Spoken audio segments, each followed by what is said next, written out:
Queridos amigos, que alegria! Estamos iniciando o programa estudando as obras de André Luiz, o livro Libertação, pela nossa querida TV, A Caminho da Luz.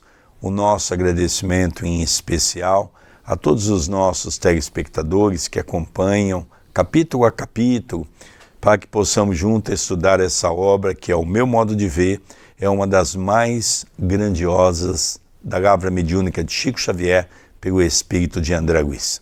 Hoje nós vamos estudar nesse programa, que é o segundo programa do capítulo 14º. Nós estamos vendo então que Saldanha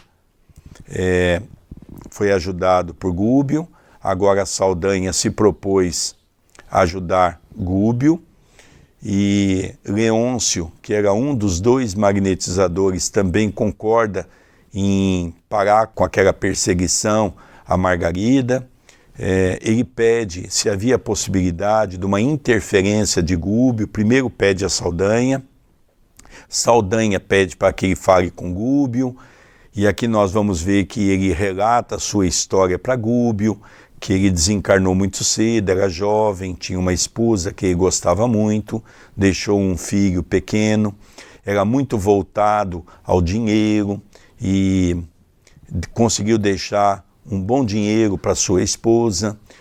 Nessa situação, um enfermeiro se aproximou no momento em que o filho estava doente, começou a dar uma investida na sua ex-esposa para se aproximar dela, e ele começa a envenenar aquela criança para poder desfrutar dos bens materiais que aquela mulher possuía. Então Leôncio pede a intercessão. Avelina era sua esposa, Ângelo era o seu filho. Mas há uma coisa interessante, que Eloy estava ouvindo aquela história e ele pergunta: qual que é o nome desse enfermeiro? É Felício D. E ele então titubeou, porque era seu irmão. Então, aquele quadro daqueles espíritos envolvidos do passado, tentando se reorganizar uma nova existência no presente. Vamos ver a continuidade dessa história. Mas antes disso, tudo bem com você, André Luiz? Tudo bem, querido Sérgio. Cumprimentamos o nosso telespectador querido, que vem ajudando na divulgação dos programas da TV A Caminho da Luz, que vem interagindo conosco pelo WhatsApp, que vem com palavras de carinho, de ânimo, auxiliando-nos a continuarmos firmes, seja neste ou em outro projeto. E como fazemos ao iniciarmos um programa, rogamos sempre a proteção de Jesus, o amparo e a inspiração dos bons espíritos, para que juntos possamos compreender melhor a continuidade do capítulo 14 que iniciamos no vídeo passado. Então continua a leitura do ponto em que paramos no último vídeo. Saldanha indicou a figura estranha de Gaspar, que parecia surdo e insensível ao que se passava, e lembrou: deixá-lo-emos sozinho por algumas horas. Aliás, precisamos, pelo menos, de um dia, a fim de fortificarmos a defensiva. A falange de Gregório não nos perdoará. Nosso instrutor sorriu em silêncio e ausentamo-nos. Soprava brando e fresco vento da madrugada, e pesada quietude reinava nas vias suburbanas que cruzávamos a passo rápido. Leôncio, à frente, mostrou-nos confortável vivenda e informou: aqui mesmo. Entramos, em aposentos diversos. A dona da casa e o enfermeiro dormiam à solta, enquanto um pequeno simpático gemia, quase imperceptivelmente, demonstrando angústia e mal-estar. Notava-se nele a devastação operada pelos tóxicos insistentes. Profunda melancolia estampava-se-lhe no olhar. Aqui então, André, para nós darmos continuidade nessa leitura, não é? Porque como nós estamos começando esse estudo, que é o segundo programa do capítulo 14º, Então eles deixaram apenas Gaspar, que é aquele magnetizador insensível, cuidando de Margarida, até mesmo porque Gúbio diz, nós vamos precisar de um dia para montarmos uma estratégia como vamos trabalhar com Margarida. Então aquele grupo se ausentou. Era Saldanha, Gúbio, Eloy, André Luiz e agora esse novo personagem que é o Leôncio. Eles estão indo para a casa de Leôncio. Ao entrar à casa de Leôncio, estava no quarto dormindo, não é? O enfermeiro, junto da ex-esposa de Leôncio. Depois entraram no outro quarto, está aquela criança, com aquele sofrimento, porque o que foi colocado no seu organismo, em termos de tóxico, estava afetando profundamente os órgãos daquela criança. Então, eles começaram a perceber a gravidade daquilo que estava sendo feito para com aquela criança. Então aqui nós vamos ver uma cena interessante, né? Quando eles entram no quarto, Leôncio vê a sua ex-esposa com o Felício e ao mesmo tempo Eloy reencontrando Felício, que foram irmãos nessa existência.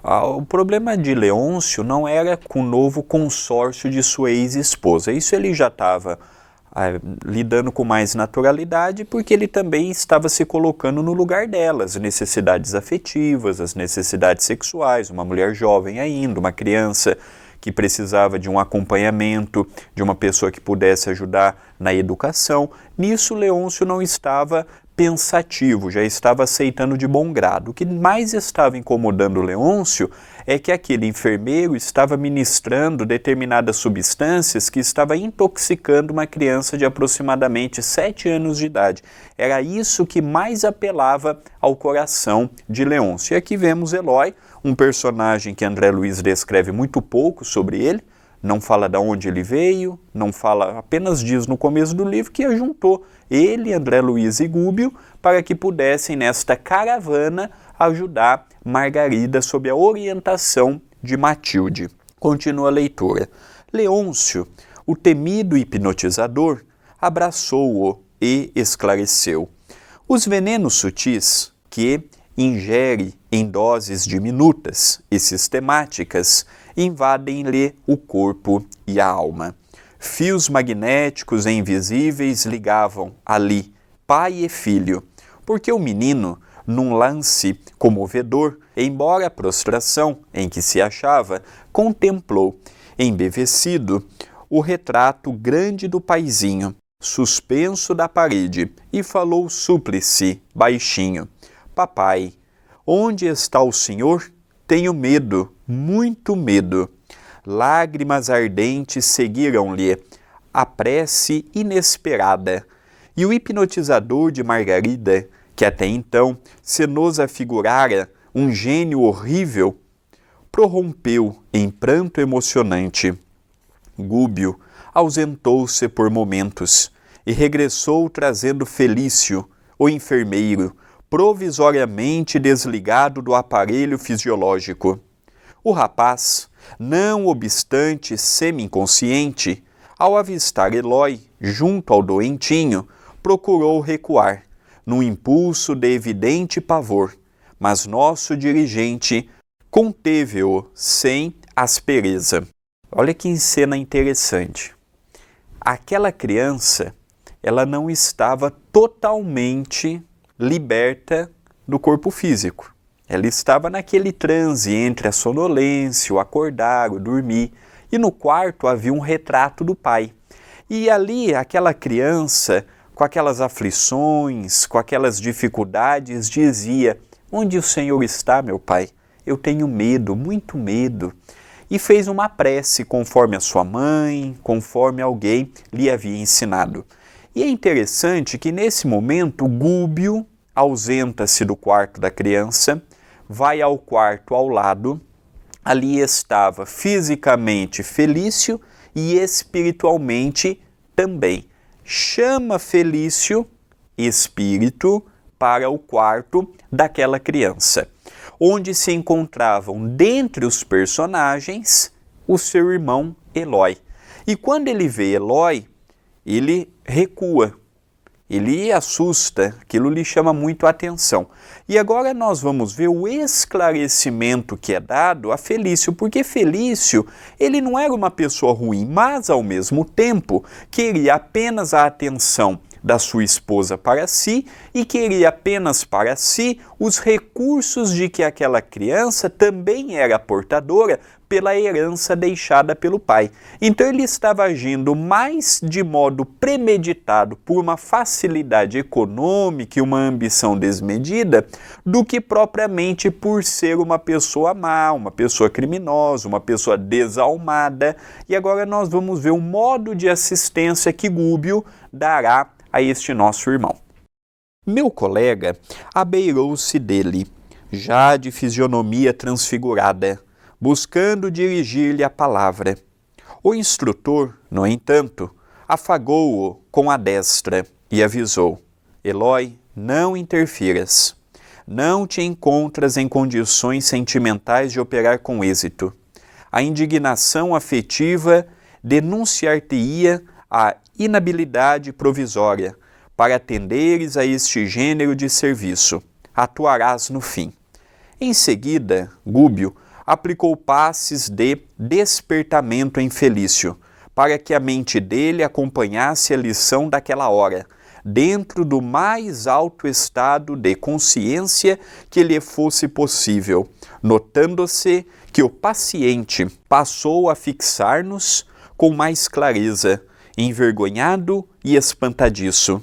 Fitou Eloi, positivamente amedrontado, e reparando Leôncio a chorar sobre o filhinho, fez novo movimento de recuo, interrogando embora.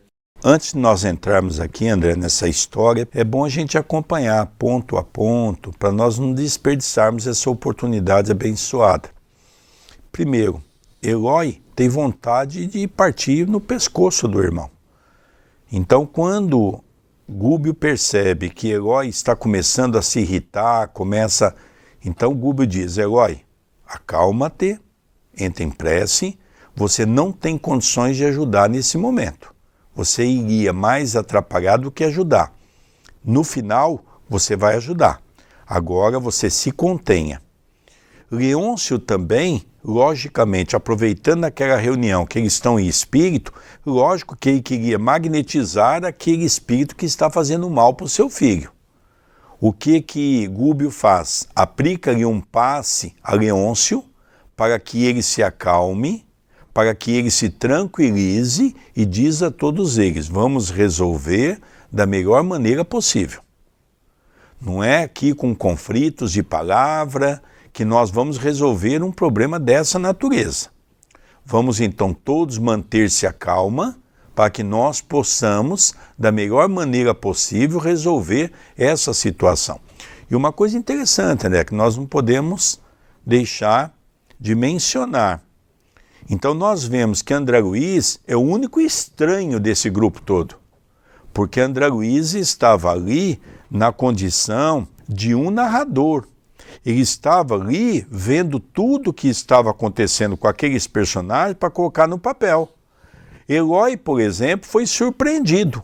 Da mesma maneira que no livro passado, nós vemos que André Luiz foi surpreendido ao encontrar o seu avô Cláudio, porque ele vai para uma missão pensando que ele ia ajudar, no fim foi ele que foi ajudado, para poder ajudar o seu avô Cláudio. Então nós vemos aqui que todos esses personagens se interagem com reencarnações anteriores e estão agora à baila, alguns vivendo no mundo espiritual como espíritos, outros vivendo na condição de encarnados como almas, para que eles possam então nesse reencontro tentar se acertar.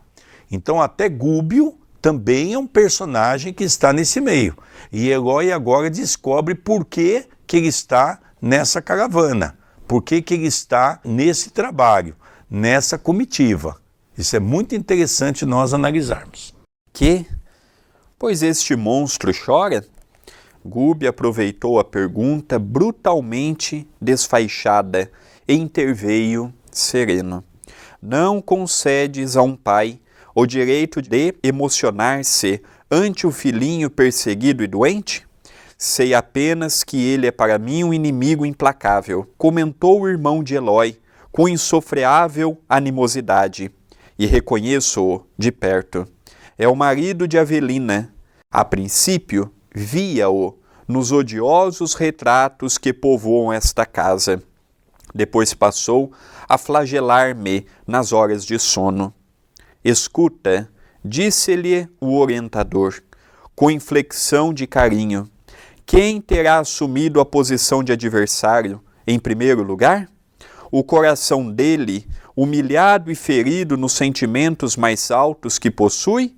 Ou o teu, que urdiu deplorável projeto de conquista sentimental ante uma viúva indefesa? O dele que padece nos zelos inquietantes de pai? Ou o teu, que comparece neste lar com o escuro propósito de assassinar-lhe o filhinho? Mas Leôncio é um morto, suspirou o enfermeiro, desapontado. E não hás de sê-lo um dia? Tornou o nosso dirigente. Quando houveres restituído o corpo de carne ao inventário de pó? Então veja, André, que a conversa vai indo. É muito interessante, nós temos muito esse hábito, né? Nós somos capazes de ver o erro no outro, mas não somos capazes de enxergar os nossos erros, não é?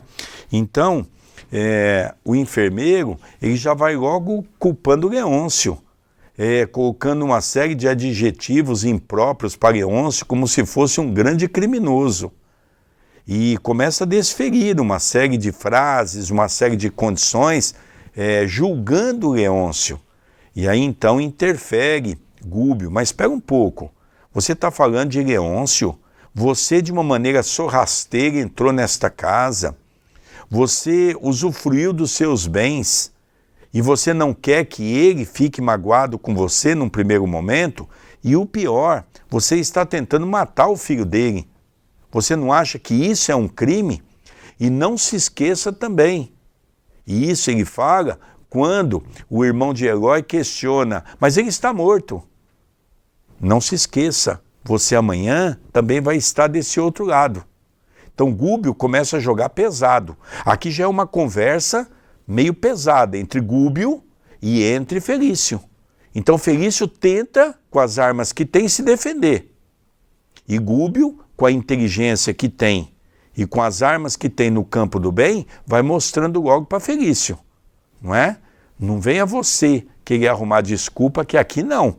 Nós te conhecemos, sabemos quem você é, sabemos que você está querendo matar essa criança, então já começa a dizer a ele a realidade, para ele saber que quem está conversando com ele não é uma pessoa que não tem entendimento daquilo que está se fazendo.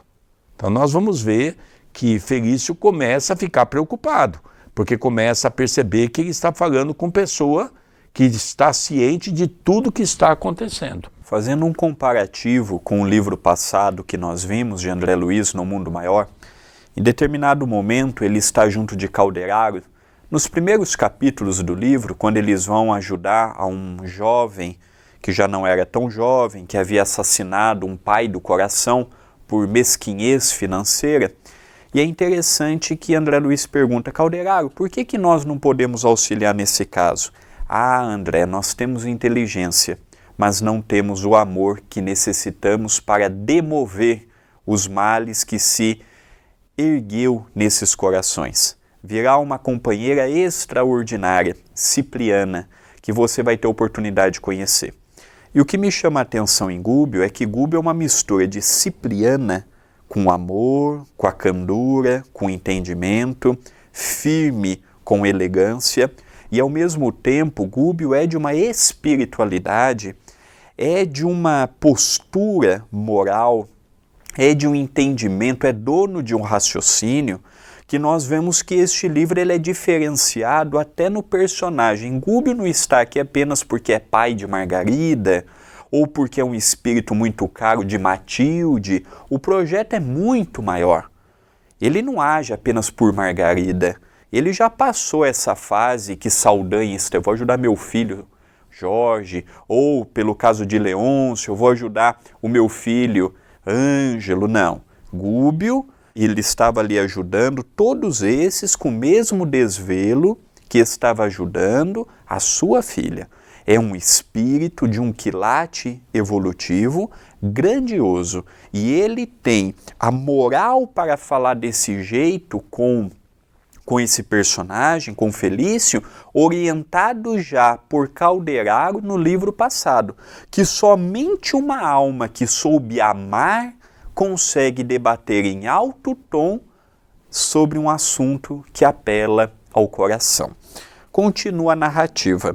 E porque o interlocutor não pudesse prosseguir, conturbado pelas forças desintegrantes da culpa, o instrutor continuou: Felício, por que insistes no condenável enredo com que preparas tão calculado crime? Não te compadeces, porventura, de uma criança enferma e sem pai visível? Tens Leôncio na conta do monstro por defender o frágil rebento do coração, tal como a ave que ataca, ainda que impotente na ânsia de preservar o ninho. Que dizer, porém, de ti, meu irmão, que não vacilas em devassar este santuário tão somente com o instinto de gozo e poder? Como interpretar-te o gesto lastimável de enfermeiro que se vale do divino dom de aliviar e curar para perturbar e ferir? Felício, a experiência humana confrontada com a eternidade em que se movimentará a consciência é simples sonho ou pesadelo de alguns minutos. Por que comprometer o futuro ao preço do conforto ilusório de alguns dias? Os que plantam espinhos colhem espinhos na própria alma e comparecem perante o Senhor de mãos convertidas em garras abomináveis. Os que espalham pedras em derredor dos pés alheios serão surpreendidos mais tarde pelo endurecimento e paralisia do próprio coração. Guardas, porventura, suficiente noção da responsabilidade que assumes? Possuis ainda no coração evidentes restos de bondade, igual a daqueles que se acolhem no âmbito de uma família abençoada e grande, em cujo seio a solidariedade é cultivada desde os primórdios da luta. Vejo que o entusiasmo juvenil não se extinguiu de todo em tua mente. Por que ceder às sugestões do crime? Não te comove a prostração deste menino, a quem procuras impor a morte vagarosa? Repara, o drama de Leôncio não se resume ao conflito de um morto, como supões em teu perturbado raciocínio. Ausculta-lhe o coração de pai amoroso e dedicado. Encontrarás dentro dele a afeição doce e pura, à maneira do brilhante oculto no cascalho rijo e contundente. Então aqui nós vemos que quando Gúbio é forte com Felício, logicamente Felício não tem como se defender mais. Já foi descortinado tudo aquilo que estava acontecendo, e aí Gúbio então começa a falar, dizendo a ele: Felício, você vê em Leôncio um monstro, só porque ele está querendo defender o seu próprio filho. Quem que é o monstro nessa história? Um pai que quer defender o seu filho ou alguém que quer tomar a sua riqueza e matando o seu filho? Então começa a mexer com a consciência desse rapaz. Você é jovem, você tem uma vida pela frente, não há necessidade de você sujar as suas mãos como você está sujando. E é interessante que Gúbio, num determinado momento, diz: você não fez o curso de enfermagem? Qual é o princípio do enfermeiro? Não é ajudar, não é fazer com que as pessoas tenham cura? Você está desempenhando corretamente o papel que você assumiu perante o homem e perante Deus? É interessante que Gubbio fala com uma tranquilidade, nós percebemos isso na conotação que André Luiz discorre, mas ao mesmo tempo ele é muito forte nas suas palavras. Ele não dosa, ele fala com muito amor, mas ao mesmo tempo ele fala aquilo que tem que ser dito. É isso que nos impressiona na obra de André Luiz, que os espíritos superiores, quando têm que trazer uma mensagem, eles vão direto no ponto. Ninguém está aqui mostrando a Felício que Felício pode estar enganado. Não, eles estão mostrando a Felício que ele está completamente enganado e que ele vai colher um fruto muito amargo no amanhã se ele continuar com esse objetivo que é fazer com que Ângelo, aquela criança, desencarne. O irmão de Eloy pousava em nosso instrutor os olhos medrosos e espantados. Depois de leve pausa, Gubbio continuou. Aproxima-te, vem a nós. Perdeste a capacidade de amar? Leôncio é teu amigo, nosso irmão. Felício gritou com visível expressão de angústia. Quero ser bom, mas não posso. Tento melhorar-me e não consigo. De voz entrecortada, pelos soluços, acrescentou. E o dinheiro? Como resgatarei os débitos contraídos? Sem o casamento com Avelina, a solução é impraticável. Nosso dirigente abraçou-o e aduziu. Antes que o André agora falasse alguma coisa, porque agora nós já vimos o motivo, né? O motivo é que Felício não tinha e não nutria nenhum amor por Avelina. Esse é ponto. Ele, na ânsia de ter os seus bens aqui na terra, contraiu dívidas para com que essas dívidas pudessem ser pagas pelo dinheiro de Avelina. Então, qual é a forma que ele encontrou? Se eu matasse Ângelo, o filho, Avelina ficava ainda mais suscetível, eu teria mais êxito em me aproximar dela para um casamento, e esse casamento facultaria a oportunidade de eu poder consumir aquilo que é dela. Esse era o pensamento de Felício. E é uma coisa muito interessante que quando Gubbio diz, se aproxime de nós, se aproxime de Felício, ele não é teu inimigo. Ele é um irmão nosso. E ele então diz, eu não sei fazer o bem. Aqui ele já começa a ficar assustado, porque ele vê a necessidade de ter que se modificar perante aquele assunto, mas ao mesmo tempo ele está apavorado com a situação que ele já havia assumido em termos de dívida, contando com o dinheiro de Avelina. Então, quantas situações nós não vemos aqui na Terra dessa natureza? Pessoas que se aproximam do outro por causa de dinheiro, se aproximam da outra por causa de bens. É muito triste tudo isso, mas é uma realidade muito comum em todos os tempos, em todas as eras da humanidade. E acredita solver compromissos financeiros provocando dívidas morais que te atormentarão por tempo indeterminado? Ninguém te proíbe o casamento, nem Leôncio, o organizador dos bens materiais de que pretendes dispor. Discricionariamente, te poderia induzir a abstenção nesse sentido. Os atos de cada homem e de cada mulher arquitetam-lhes os destinos. Somos responsáveis por todas as deliberações que perfiliarmos ante os programas do Eterno, e não poderíamos interferir em teu livre-arbítrio, mas te pedimos concurso em benefício desta vida frágil que deve continuar. Queres dinheiro, recursos que te façam respeitado ou temido pelos outros homens.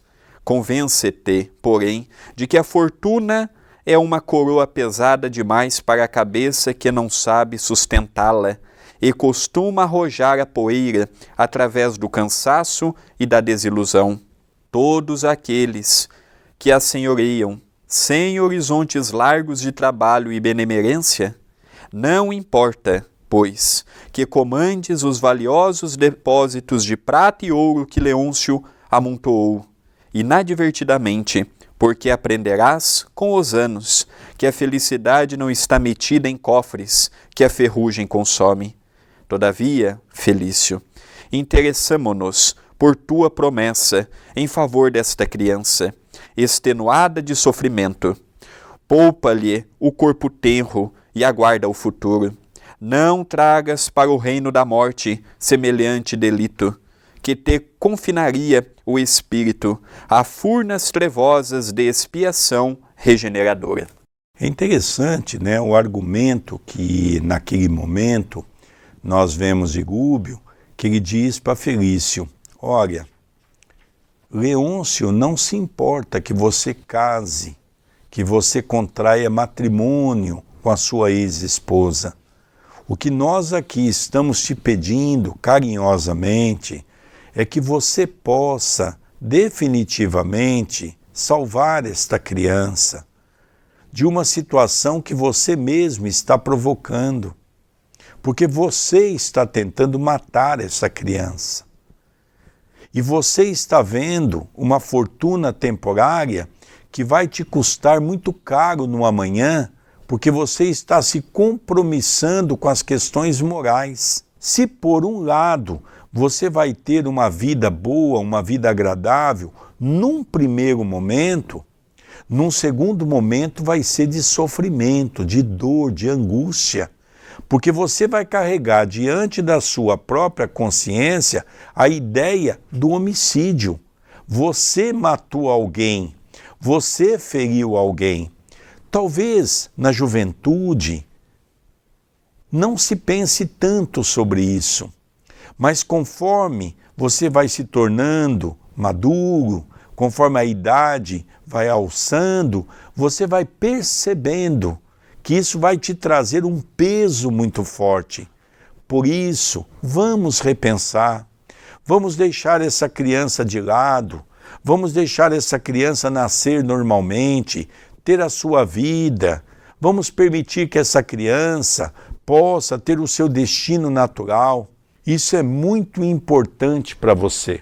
É um diálogo fraterno, é um diálogo de explicação, em que Leôncio, apesar de ser um espírito voltado à prática da maldade, estava ali totalmente vencido pelo drama do seu filho.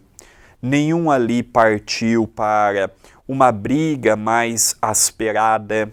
Elói, que talvez por ser irmão poderia tentar algo mais voltado na ignorância, também foi contido no início por Gúbio. E Gúbio vai dando argumentações sólidas, sem afetação e sem humilhação. Ele ia contrapondo os argumentos que Felício colocava na sua cabeça como verdade para justificar a morte de um inocente. E agora vai continuar o enredo. Nós estamos percebendo Gúbio orientando, argumentando, e agora nós vamos vendo o desfecho desta história e deste capítulo. Então agora Gúbio vai fazer uma proposta definitiva, que é uma proposta que está dentro daquilo que ele quer. Então vamos ver a proposta. Ante a interrupção que se impusera natural, Felício quis dizer qualquer coisa para justificar-se, mas não pôde. Gúbio, todavia, prosseguiu sereno. Casa-te, esbanja as reservas preciosas deste lar, se não souberes entender a tempo a sagrada missão do dinheiro. Sobe aos píncaros da vida social transitória, adorna-te com os títulos convencionais, com que o mundo inferior se habituou a premiar as criaturas sagazes que sobem a ladeira da dominação inútil ou ruinosa, sem ferir-lhe publicamente os preconceitos, porque o tempo te esperará sempre com lições de mestre. Sem embargo, ajuda o pequenino a restabelecer-se. E, endereçando o compassivo olhar ao hipnotizador de Margarida, acentuou: Não é bem isto, Leôncio, quanto desejamos? Então nós vemos aqui como Gúbio tem uma facilidade de envolver as pessoas, não é? Então, quando Felício foi tentar falar alguma coisa, Gúbio não permitiu. Primeiro que ele não tinha moral para questionar nada. É a questão de quando nós estamos diante de um espírito de alta envergadura, nós não temos conceito para discutir nada. Então, quando ele foi tentar falar alguma coisa, Gúbio já interrompeu. E Gúbio diz a ele, olha, nós conhecemos seu coração, sabemos o teu caráter. Gúbio já foi dizendo, você já é um homem sem caráter. Então vamos aqui fazer uma proposta. Já que você quer negócio, vamos então propor um negócio a você. Você casa-se com Avelina, desfruta do dinheiro, aproveita de tudo isso que é o que você quer e deixa essa criança de lado. Deixa essa criança viver. E aí ele então aproveita, depois que ele fala sobre a proposta, ele olha para Leôncio e faz essa pergunta. Leôncio, você concorda com isso? E agora nós vamos ver a resposta de Leôncio. Porque até agora, Leôncio tem deixado bem claro, desde a primeira conversa, lá na casa de Margarida, que ele não se opunha com que a esposa se casasse novamente, porque ele entende que a esposa necessita de um companheiro.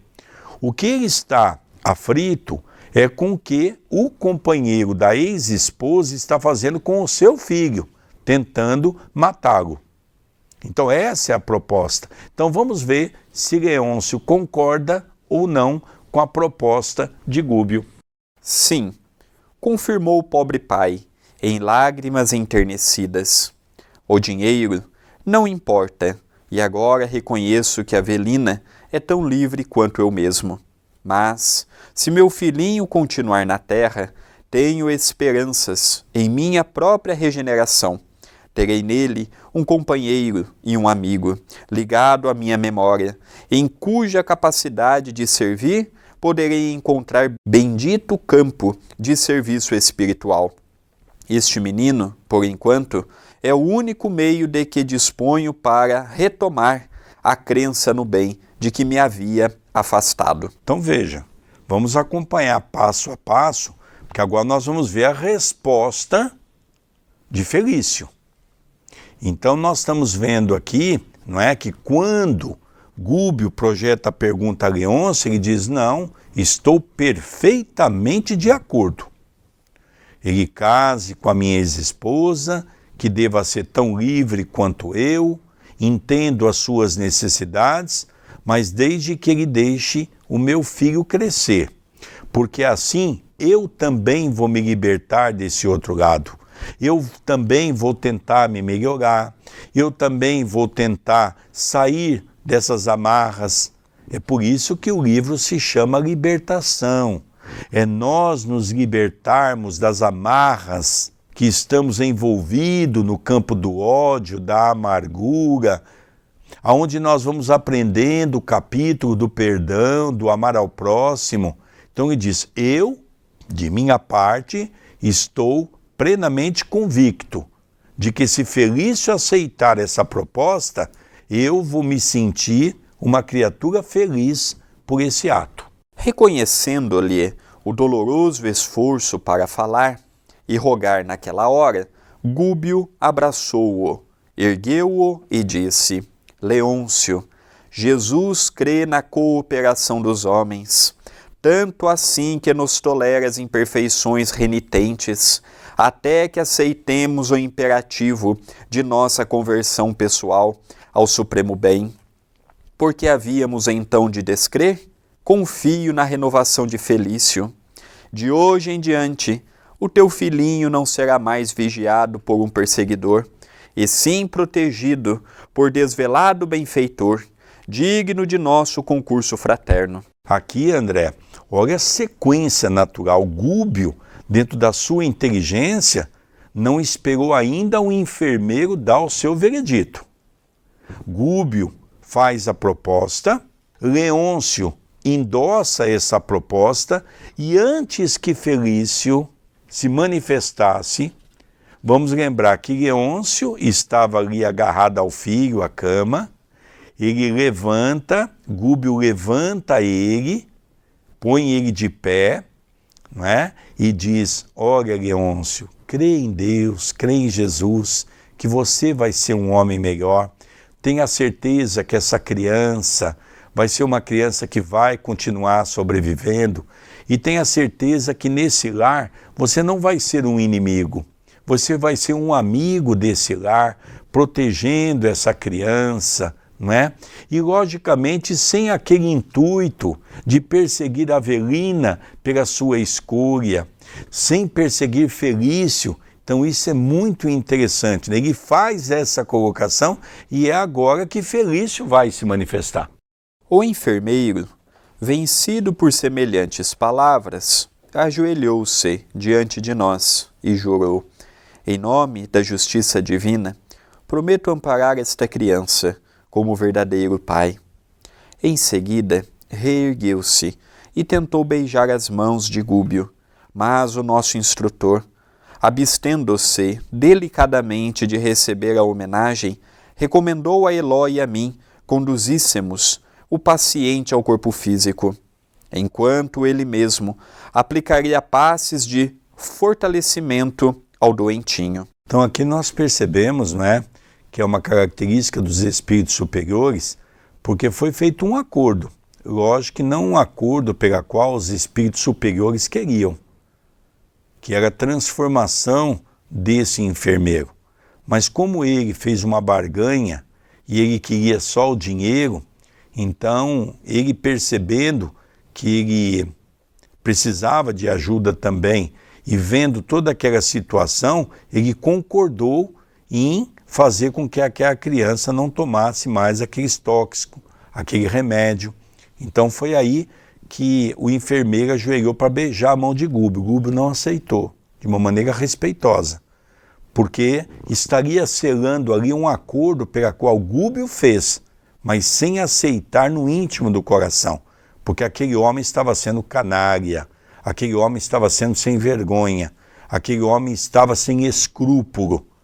Se por um lado eles conseguiram o que queriam conseguir, que é manter a criança viva, por outro, eles sabem que a vida daquela família vai ser um verdadeiro inferno, porque não existe amor, só existe interesse. Felício abraçou-se a nós ambos, e depois de nosso auxílio por reajustar-se no aparelho carnal, acordou no leito em copiosas lágrimas. O lance, porém, não terminou aí. Forçando a situação de algum modo, Elói inoculou-lhe intensa energia magnética à esfera ocular e o irmão, apalermado, viu-nos ambos por alguns segundos. Aqui, André, veja, Gúbio sabia que ele podia pular para trás. Era um homem sem escrúpulo. Elói aplicou um passe, mas Gúbio fez questão de que a equipe estivesse ali. Ele teve uma visão daquela equipe para não esquecer, porque já estava ligado ao corpo, para que ele soubesse intimamente os deveres que havia assumido. Então isso é muito interessante, nós percebemos que houve essa necessidade. Boquiaberto, assombrado, não sabia que dizer, mas Elói acercou-se dele e com benéfica indignação, a resplandecer-lhe nos olhos, exortou-o francamente: se assassinares este menino, eu mesmo te punirei. O enfermeiro proferiu grito terrível e deixou cair no travesseiro a cabeça desfalecente, perdendo-nos de vista. Nesse instante, acreditei com sinceridade que a promessa de Felício seria cumprida integralmente. Então nós vemos aqui agora, e foi por isso que quando Elói tentou intervir, naquele primeiro momento, Gúbio diz: não, agora não, você vai interferir no final. Então, sabendo que o irmão não tinha caráter, ele ainda dá um recado para o irmão, antes dele sumirem: olha, se você fizer um mal a essa criança, eu vou te perseguir. E aí você vai ver as coisas se complicarem, porque vão ser mais gente. Então, o irmão começa a perceber que não era um momento de se brincar, que ele teria que repensar. E a gente fica pensando aqui, André, até para você comentar um pouquinho também, rapidamente, nós ficamos aqui pensando que todos eles tinham uma única certeza, que ele não ia assumir o compromisso com a espiritualidade, porque é um homem sem moral. É um capítulo apaixonante em que pudemos perceber o auxílio de Gúbio, levando até esse primeiro magnetizador. Eram dois que trabalhavam envolvendo Margarida. O primeiro, Leôncio, que já está com seu problema sanado, por assim dizermos, e agora nós veremos o segundo. Num programa futuro, nós perceberemos a relação com o segundo magnetizador, que é Gaspar. Esse já trabalhando de modo focado, com mais ódio no coração, com mais revolta, compadecendo menos da situação de Margarida. E já no capítulo que vem, nós já vamos começar propriamente a ver o trabalho oposto envolvendo Margarida, porque até agora eles estão ajudando os adjacentes da história. Não chegamos ainda nos personagens centrais. Então muita coisa ainda tem para vermos nestes capítulos restantes, e quem está nos acompanhando agora, lembramos a importância de acompanhar desde o prefácio de Emmanuel, porque um capítulo tem ligação com o outro, e é muito importante nós focarmos nos capítulos, nos nomes. São muitos nomes que aparecem no livro, e às vezes se eu perder a ideia de um nome, de um personagem, o meu contato com aquela história pode ficar um pouco mais difícil no seu entendimento. Ao caminharmos para o encerramento do nosso programa, deixamos aqui o WhatsApp 19 997 78 2794, mande a sua mensagem, interaja conosco, mande a sua dúvida, mande a sua sugestão, que é sempre muito importante para nós quem apresentamos e também para melhorarmos este projeto que é estudarmos as obras de André Luiz. Hoje nós separamos o livro A Conquista do Hoje, que é um livro de minha autoria, que você está tendo a oportunidade de ver a capa. A primeira parte são matérias de minha autoria e a segunda parte recebidas pelo médium Luiz Carlos Vilar, aqui no Centro Espírita Perdão, Amor e Caridade. É um livro em que tratamos assuntos atuais: depressão, ansiedade, os transtornos naturais, o medo, perdão, auto-perdão, vazio existencial. Então é muito importante nós focarmos nesses assuntos à luz do Espiritismo, relembrando que todos os direitos desta edição pertencem ao Centro Espírita Perdão, Amor e Caridade. Então você pode adquirir o livro através da sua loja virtual, loja-acaminhodaluz.com.br. E o último convite é sobre o YouTube da TV A Caminho da Luz. O YouTube precisa muito da sua ajuda, o nosso canal precisa muito da sua ajuda. Já deixou seu like no vídeo? Já deixou a sua mensagem no vídeo? Já divulgou para as outras pessoas chegarem até nós? Ajude a termos mais inscritos, a chegarmos a mais pessoas, para que possamos juntos estudar estas obras que têm tanto a nos ensinar. Queridos amigos, nós vamos encerrando pela nossa TV A Caminho da Luz o programa Estudando as Obras de André Luiz. Terminamos o capítulo 14º. Com nossa alegria, pelo nosso carinho a todos aqueles que têm mandado mensagens, a nossa mais pura gratidão. Um beijo no seu coração e até o nosso próximo programa. Até o nosso próximo programa.